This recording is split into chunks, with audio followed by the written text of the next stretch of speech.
আমার এখনো মনে আছে আমি যখন পাবনায় প্রথম এসেছিলাম, আমি প্রধান বক্তা তখন ছিলাম না, ফার্স্টও না সেকেন্ডও না, আমি ছিলাম থার্ড বক্তা। আমার এখনো মনে আছে আমাকে দাওয়াত দেওয়ার জন্য যিনি প্রধান বক্তা ছিলেন বা যিনি মূল আকর্ষণ, তিনি প্রচন্ড রাগ করেছিলেন টাইম ম্যানেজমেন্টের প্রবলেম হওয়ার জন্য। আমি এটা বলছি জাস্ট যুবকদেরকে, জাস্ট টু মোটিভেট এভরিওয়ান, সবাইকে আমি উৎসাহিত করতে চাই এই কথা বলে যে সময় সব সময় একরকম থাকে না। আজকের যে হিরো কালকে সে জিরো হতে পারে, আজকের যে জিরো কালকে সে হিরো হতে পারে। It's a matter of time. It's a matter of time. তো অনেক যুবকের হয়তো আজকে চাকরি হচ্ছে না, পরীক্ষায় পাশ করতে পারছো না, ব্যবসায় বরকত হচ্ছে না, মাথায় রাখবা কিপ ট্রাইং, কিপ গোয়িং, আগিয়ে যাও, সামনে এগিয়ে যাও, হতাশ হওয়ার কিছু নাই। Never lose hope and never be frustrated. রবের উপরে ভরসা রাখো, তোমাকে তোমার সফলতার চূড়ান্ত পর্যায়ে পৌঁছায় দিবে একজন। বলেন সবাই, তিনি কে? আচ্ছা, আপনারা সবাই নাম জানেন কিনা জানি না, বাট হয়তো বা জানতে পারেন।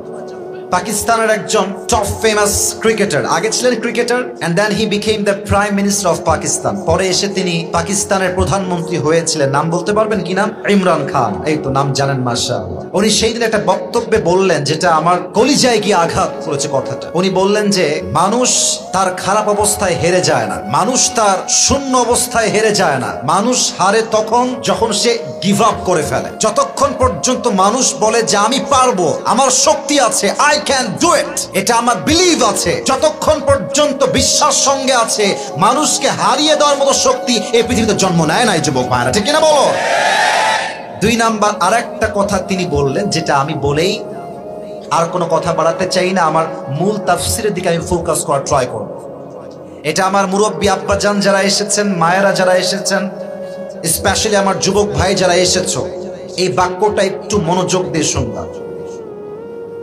সফল সে হয় না যে খুব ট্যালেন্টেড হয়, সফল সে হয় না যে বড় স্কুলে পড়াশোনা করে, সফল সে হয় না যার বাপ সফল হয়, বরং সফল হয় সে ব্যক্তি যে তার জীবনের স্বপ্ন বড় দেখে এবং এমন স্বপ্ন দেখে যেই স্বপ্ন বাস্তবায়ন না করা পর্যন্ত সে তার শ্বাস নেয় না, পিছু পা হয় না, হেরে যায় না, সে মানুষটাই সফল হতে পারে, ঠিক কিনা বলেন?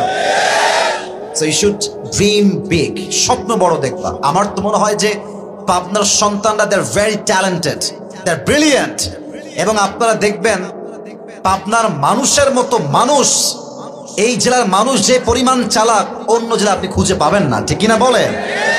আচ্ছা, পাবনাকে নিয়ে মানুষ অনেকে একটা কথা বলে যে পাবনা একটা মেন্টাল হসপিটাল আছে, তাই অনেকে টিটকারি মারে যে পাবনায় পাঠায় দিব, এই করে দিব, সেই করে দিব।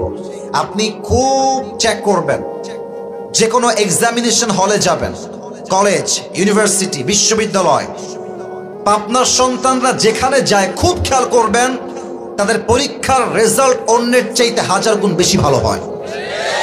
অতএব আমাদেরকে ক্রিটিসাইজ করে কোনো লাভ হবে না। আমার বিশ্বাস পাবনার সন্তান কেউ কাপুরুষের সন্তান নয়, সব বীর পুরুষের সন্তানেরা, ঠিক কিনা? আল্লাহ পাবনার মাটিকে কবুল করুক, সকলেই পড়া আমিন।